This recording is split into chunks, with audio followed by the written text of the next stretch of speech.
Friends उम्मीद करते हैं सब खैर से होंगे, हैप्पी होंगे, एंजॉय कर रहे होंगे। और आज हम जिस वीडियो पे रिएक्ट करेंगे, वीडियो तरह जाने से पहले मैं आपको बता दूं, ये हैं जे भाई डॉन, ये हैं बटी भाई और मैं हाफिज भाई। और आज हम जिस वीडियो पे रिएक्ट करेंगे उसके बारे में बताएंगे आपको जे भाई डॉन। कैरी ऑन जे भाई, don't worry about it. ISRO, is it a waste of money? What does ISRO do?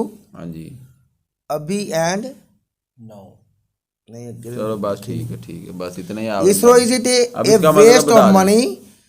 What does ISRO do? चलो बात करो। हाँ भाई, ये तो नहीं होना।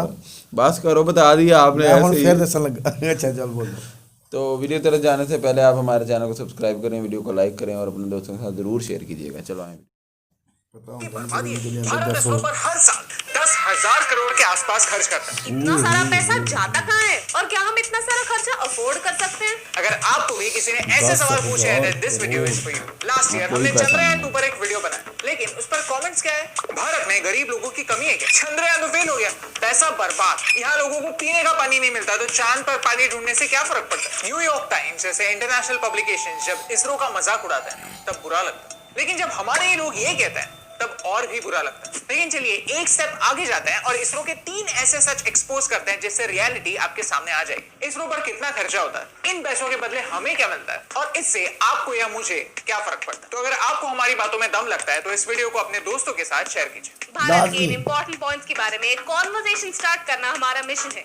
हमें सपोर्ट करने के लिए हमारे YouTube चैनल को सब्सक्राइब कीजिए और इस बेल आइकॉन को प्रेस कीजिए। बिल्कुल करेंगे, इनका चैनल सब्सक्राइब। इसरो पर कितना खर्चा होता है, ऐसे सवाल आने वाले हैं, ये सतीश धवन सर को पता था। इसीलिए जब वो इसरो के चेयरमैन बने तब बजट्स बर्डन ना बने, इसीलिए वो हर महीने सिर्फ ₹1 सैलरी लिया करते थे। और यही पैसे बचाने की आदत आज भी इसरो कंटिन्यू करता है। इसीलिए इसरो दुनिया का सबसे कॉस्ट एफिशिएंट स्पेस ऑर्गेनाइजेशन माना जाता है। 2020 में इसरो का बजट था 13,000 करोड़। ये नंबर काफी बड़ा लगता है, राइट? चलो इसे सिंपल करते हैं। अगर भारत का एनुअल बजट ₹100 होता तो इसरो की फंडिंग में सिर्फ 44 पैसे खर्च होते। एट द सेम टाइम हमारी पोस्टल सर्विस के लिए हम 14,000 करोड़, सब्सिडाइज राशन देने के लिए 1,15,000 करोड़ और हमारी बॉर्डर्स को सिक्योर रखने के लिए 4,70,000 करोड़ खर्च करते हैं। नहीं, काम तो सारे इंपॉर्टेंट होता है, लेकिन जब हम इस नंबर को आइसोलेशन में नहीं एक पर्सपेक्टिव के साथ देखते हैं तब नंबर्स के पीछे का मतलब समझ पाते हैं। जहां नासा का बजट $20 बिलियन है, इसरो उसके 1/10 बजट में काम करती है और फिर भी वर्ल्ड रिकॉर्ड बनाती है। कम पैसों में ज्यादा काम करने की इसरो को आदत जैसी है और ये एक्सपोज होना जरूरी है। नंबर 2,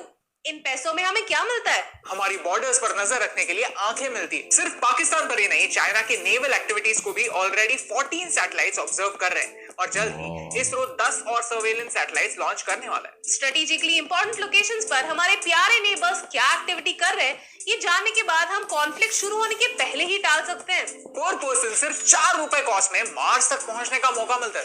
मंगलयान का बजट था 450 करोड़, जबकि द मार्शियन मूवी का बजट था 800 करोड़। यानी हॉलीवुड मूवी के आधे बजट में हम एक्चुअली मार्स पर जा चुके हैं। मंगलयान के साथ भारत दुनिया का पहला देश बना जो पहले ही अटेम्प्ट में मार्स तक पहुंच गया। मार्स ऑर्बिटर मिशन की कॉस्ट अगर हम हमारे सारे पॉपुलेशन में इक्वली डिवाइड करते हैं तो हर इंसान ने ₹4 से भी कम में भारत को मार्स तक पहुंचा है। और बताओ, इन पैसों में आदित्य एल1 भारत का सूरज को स्टडी करने के लिए पहला मिशन, गगनयान भारत का पहला मैन्ड स्पेस मिशन, नासा के साथ पार्टनरशिप में डिजास्टर मैनेजमेंट और क्लाइमेट चेंज ऑब्जर्व करने वाला सैटेलाइट जो आज तक का सबसे एक्सपेंसिव अर्थ इमेजिंग सैटेलाइट होने वाला है, वो भी मिलता है। लेकिन अच्छी बात यह है कि नासा के लोग भी इसरो पर इतना विश्वास करते हैं कि ज्यादा से ज्यादा पैसा वो लगा रहे हैं, लेकिन टैलेंट यहाँ का यूज हो रहा है, जो भारत के लिए गर्व की बात है। ये सैटेलाइट 2022 में भारत की लॉन्च व्हीकल में भारत से ही लॉन्च होने वाला है। How amazing is that? Did you know, आज तक इसरो ने फॉरेन कंट्रीज के लिए 300 से ज्यादा सैटेलाइट्स लॉन्च किए, जिससे इंडिया की इमेज और रिलायबिलिटी तो इंप्रूव होती है, साथ ही साथ छोटा मोटा नहीं, इतना ज्यादा प्रॉफिट होता है और ये सब एक्सपोज होना जरूरी है। नंबर 3, इससे क्या फर्क पड़ता है? ये स्पेस वगैरह तो सब ठीक है, लेकिन इन सारी चीजों से अगर आम जिंदगी बदली नहीं तो इसका क्या फायदा? 2019 के फैनी साइक्लोन के बारे में तो आपने सुना होगा। इसरो के 5 सैटेलाइट्स की वजह से ओडिशा में 11.5 लाख लोगों को सेफली इवैक्यूएट किया गया, क्योंकि इसरो रेडी था। और ओडिशा की ये डिजास्टर मैनेजमेंट फीट इतनी कमाल की थी कि न्यूयॉर्क टाइम्स, जिन्होंने पहले इसरो का मजाक उड़ाया था, उन्होंने भी इसरो की तारीफ। पिछली बार क्या बोला था? कोविड पैंडेमिक के टाइम इसरो की भुवन प्लेटफॉर्म की डिटेल्ड इंफॉर्मेशन की वजह से प्लानिंग और सर्वेलेंस में हेल्प हुई। डायरेक्ट टू होम के साथ पूरे देश में टीवी पहुंचाने से लेकर क्रॉप मॉनिटरिंग के साथ आने वाले ड्रॉट्स के बारे में फार्मर्स तक इंफॉर्मेशन पहुंचाने तक जाने अनजाने में इसरो स्पेस से हमारी डे टू डे लाइफ का हिस्सा बन गया। तो जब कोई पूछता है कि इसरो से क्या फर्क पड़ता है तो बुरा लगता है, क्योंकि ये ऐसे पूछने जैसा है कि बच्चों के एजुकेशन में इन्वेस्ट क्यों करें। 15 साल का होने के बाद बच्चा तो कमा सकता है ना। अगर हम हमारे बच्चों के बारे में लॉन्ग टर्म सोच सकते हैं तो देश के बारे में क्यों नहीं। देखिए, कोई भी सवाल गलत नहीं होता, प्रॉब्लम तब होता है जब हमारा सफर सिर्फ सवाल पूछकर खत्म हो जाए।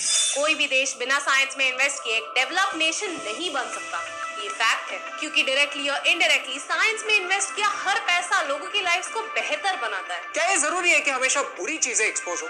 क्या ये जरूरी है कि सच हमेशा कड़वा हो?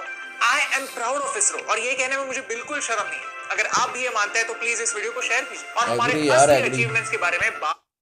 इस वीडियो को शेयर करें। वाकई यार सही, तो इन भाई का चैनल भी सब्सक्राइब करें, बहुत अच्छी वीडियो ये बनाते हैं। बहुत अच्छी बात है इसरो की कि हम हमेशा, हमारी है ना ज़्यादा अक्सरियत लोगों की यही सोच होती है कि हम नेगेटिव सोचते हैं, सही बात है। हम पॉजिटिव नहीं सोचते, हम नेगेटिव ज़्यादा सोचते हैं। तो इसके लिए हमें नेगेटिव नहीं पॉजिटिव, क्योंकि नुक्स तो क्या कहते हैं ना, हम हर चीज़ में से निकाल सकते हैं। अब हम इधर बैठे बैठे कहते हैं भाई जे भाई ने ये रुमाल ऐसे बांधा हुआ, तो नुक्स निकाल देंगे भाई। हाँ, नुक्स निकालने में कोई, हाँ यही बात निकालने के लिए आपको दलील की जरूरत नहीं है। मैं एक बात बता दूँ आपको, मैंने एक ना स्टोरी पढ़ी थी न्यूज़पेपर में कि एक बंदे ने ना एक तस्वीर बनाई, वो मुसव्वर था, उसने बहुत अच्छी तस्वीर बनाई और उसमें लिख दिया था कि इसमें से जिस जगह पे है ना खराबी वहाँ पे हम निशान लगा दें।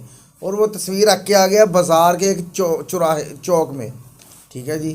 तो दूसरे दिन जब वो उठाने गया ना तस्वीर, तो देखा सारी तस्वीर पे ही नुक्स थे, क्योंकि हम में नेगेटिव सोच रखते हैं, हमने अच्छी खासी चीज़ में भी नुक्स निकालने हैं चाहे कुछ भी हो जाए।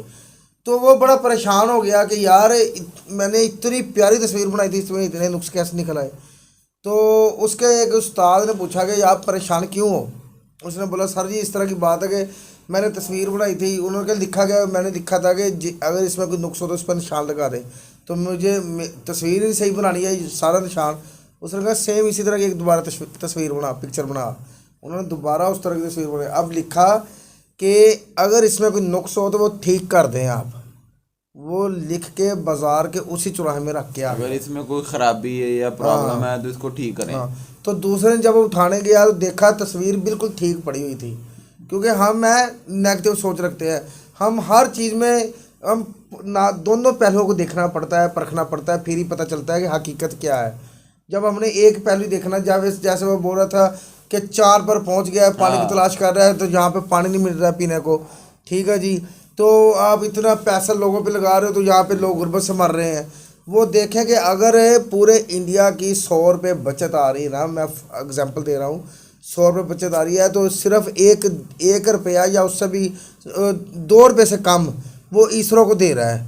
बाकी वो 1 रुपये में जितना वो 100 रुपये में जितने भी पैसे हैं वो आपके सारे तालीम पे, आपकी गुर्बत पे, हर चीज़ पे वो खर्च कर रहे हैं पैसे। और इतने कम बजट में, जैसे हॉलीवुड 200-800 करोड़ में फिल्म मूवी एक बना लेते हैं, तो आप 450 करोड़ में, 200-300 करोड़ में आप मरीख पर जा सकते हैं, जा सकते हैं यार। ये इससे ज़्यादा आपको खुशकिस्मती वाली कौन सी बात है यार। गर्व होना चाहिए जी। आपको हमेशा नेगेटिव देखे, जो गवर्नमेंट या जो अदारे काम कर रहे होते हैं ना, ये उनको पता होता है कि हमने क्या करना है और अवाम को क्या। अब मैं तो साइंसदान नहीं हूँ, तो मुझे क्या पता कि साइंसदान क्या, वो जो उन्होंने खला में भेजा है, इसरो काम कर रहा है, वो हमारे किस फायदे की है। वो आने वाले मिशन में तो अब उन्होंने चांद पे बंदे को भेजा। मैं तो यही कह रहा हूँ कि यार भेज दिता हुआ इन्होंने पैसा ज़ाया किया, मगर ये देखिए वो हमारे फ़ायदे के लिए है। पता नहीं कितना कुछ हमें मिलता है हमारी सेफ्टी के लिए, पता नहीं क्या कुछ हमें मालूमात मिलती है हमारे मुल्क के लिए, हमारी सेफ्टी के लिए। सारा कुछ ये जो भी इसरो या आपकी गवर्नमेंट कर रही है सिर्फ आपके लिए कर रही है, ठीक है ना। इनका कोई मुफाद नहीं दूसरे का। हाँ, जिनके पास नहीं है उनसे पूछें आप, जिसको जो मर्जी कोई आ जाए, उनके मुल्क में पता नहीं चलता कौन आ गया, कैसे क्या कर गया, ठीक है ना। तो तो ये जो इससे तो आपकी बॉर्डर सिक्योरिटी भी टाइट हर होगी। चीज जी तो बती भाई, फिर आप वो क्या कर देंगे नींद के अलावा? सलाबी सूरत हाल या जो जी मसला समंदर में जज तूफान भाई और आता है, हाफिज भाई ने बड़े अच्छे हाफिज भाई तो भी कोई बात नहीं की, आप वो बताइए। तरीके से दिया हमें। एक्सप्लेन किया। तो इसरो तो महान है, इसके बारे में हम जितना भी लिखें बोलें पढ़ें बहुत कम है। एक वक्त देख रहे, एक वक्त ऐसा आ गया था कि जो अमेरिका मजाक उड़ा रहा था इसरो का, उसी ने ही उसको बोला, अप्रिशिएट किया कि वाकई यार आज इसने हमें बहुत फायदा दिया। तो दुनिया की 300 से ज्यादा सैटेलाइट्स को इसरो ने जो यार खला में भेजा दूसरे मुल्कों हाँ, की। उससे एक तो इसरो की वो क्या कह रहे हैं रिलायबिलिटी अच्छी होगी, इमेज अच्छा हुआ, और दूसरा इसरो को जो अर्निंग हुई उसका अलहदा। मजे की और बात है, अमेरिका जो चला रहा है ना अपना, वो कर रहा है नासा, तो उसमें भी ज्यादातर इंडिया नहीं है यार साइंसदान। मेरी बात सुन, वो नासा इनकी का मदद बजट से ही। देख, नासा का बजट देख $20 बिलियन हाँ, तो ये- पर ईयर, तो इसका $1.5 बिलियन 1.7 हाँ, तो मैं ये कह रहा हूँ, तो साइंसदान भी इंडिया के ही हैं जो नासा में भी काम कर रहे हैं। 38%। हाँ, इनके बजाय अगर वो ये इंडिया बुला ले वापस, तो मुझे लगता है वो उनसे वो भी कुछ नहीं होएगा। इनका माइंडसेट बड़ा प्यारा ना, एक्टिव लोग हैं, तो कमाल की बात है मेहनत बती करते हैं ना, भाई। जो मेहनत करेगा वो ऊपर जाएगा। उधर देख के बताएं। जी बिल्कुल। जी बिल्कुल। तो वीडियो अच्छी लगे अपने दोस्तों के ज़रूर शेयर कीजिएगा, वाकई अप्रिशिएट करते हैं, और नेगेटिव नहीं सोचना चाहिए, हमेशा पॉजिटिव सोचे, क्योंकि अगर कुछ भी होता है ना वक्ती तौर पे हमें नुकसान होगा, मगर उसके फ़ायदे बहुत ज़्यादा हैं जो आपको वक्त के आने से पता चलता है कि यार अगर ये काम किया ना किया होता तो हमें आगे इस तरह का नुकसान फिलहाल होता था। नुकसान कोई भी नहीं हुआ। नहीं अगर मैं आवाम की गल कर रहा जिस तरह आवाम देखो आवाम जी, सोचती है जिस तरह एक ਹੁਣ ਗਵਰਨਮੈਂਟ ਹੈਗੀ ਨਾ ਮੁੱਦੀ ਦੀ ਤੇ ਆਪੋਜੀਸ਼ਨ ਨੇ ਹਰ ਉਹਨਾਂ ਦੀ ਲੱਤ ਢਾਣੀ ਹਰ ਕੰਮ 'ਚ ऐसे ही ਇਸੇ ਤਰ੍ਹਾਂ ਹੀ ਨਾ कि कई हर कोई बंदा गलत कोई गल्लां अच्छा कर रहा है। काम भी है ना तो हाँ, लोगों का बस। लो जी। बाकी ये हम तो गलती अप्रिशिएट बात करते हैं, है। वाकई बहुत कमाल का काम है। तो हम कहते हैं कि मज़ीद तरक्की करें आप इसरो में, जैसे इसरो को इसरो 30 का बजट आपको 300 बढ़ाना चाहिए, हाँ बढ़ाना चाहिए, कम से कम बजट कम $3 है। बिलियन उनका हो ना, तो वो अपने जो नए नए मिशन है उन पे अच्छे तरीके से काम कर सकते हैं। हाँ, तो मिलते हैं अगली वीडियो में, अपनी अपना राय का ख्याल साथ रखिएगा। जरूर कीजिएगा। अल्लाह हाफिज़। Bye bye.